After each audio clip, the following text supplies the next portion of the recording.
Wala palang pakialam si Aling Betsyay kahit paano ang mangyari kay Gabo, sinabi nga nito kay Pakito na wala siyang pakialam kahit ano pa gawin ni na Pakito kay Gabo.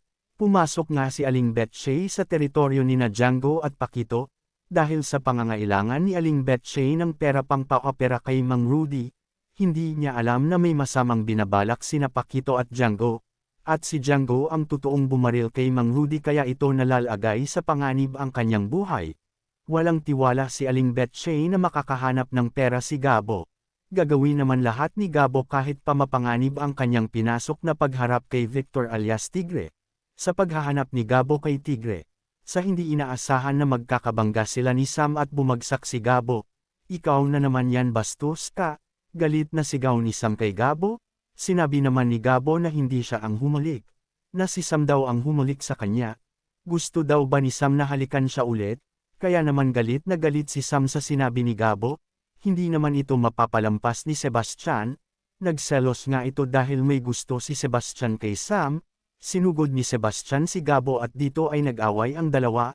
Hindi nga kinaya ni Sebastian ang galing ni Gabo makipaglaban. Kaya naman binunutan nito ng baril si Gabo. Galit na sigaw ni Sebastian na pulis sila. Dahil doon ay biglang nalaman ni Victor alias Tigre na may mga pulis pala sa paligid ng bar. Kaya pinaghanda ni Victor ang kanyang mga tauhan at sinabi na aalis sila agad. Bigla naman nagkatitigan si Sam at Victor, dahil doon ay nagkagulo na nga at tinugis ni Sam si Victor. Hindi naman magpapahuli si Gabo at gagawin nito ang lahat magawa lang niya na mahuli si Victor alias Tigre. Nagawa naman ni Tigre na makatakas. Nakita naman ito ni Gabo at Sam, kaya hahabulin nilang dalawa si Victor at hindi nila hahayaan na makatakas ito. Makakaharap nga ni Gabo ang mga tauhan ni Victor. Sigaw nga ni Victor na sugurin nila si Gabo.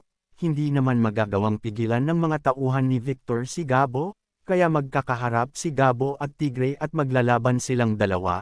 Sa likod naman ay kalaban ni Sam ang mga tauhan ni Victor. Magugulat naman si Sam na bakit hinahabol ni Gabo si Victor alias Tigre. Iniisip nga nito kung ano ang atraso ni Victor alias Tigre kay Gabo.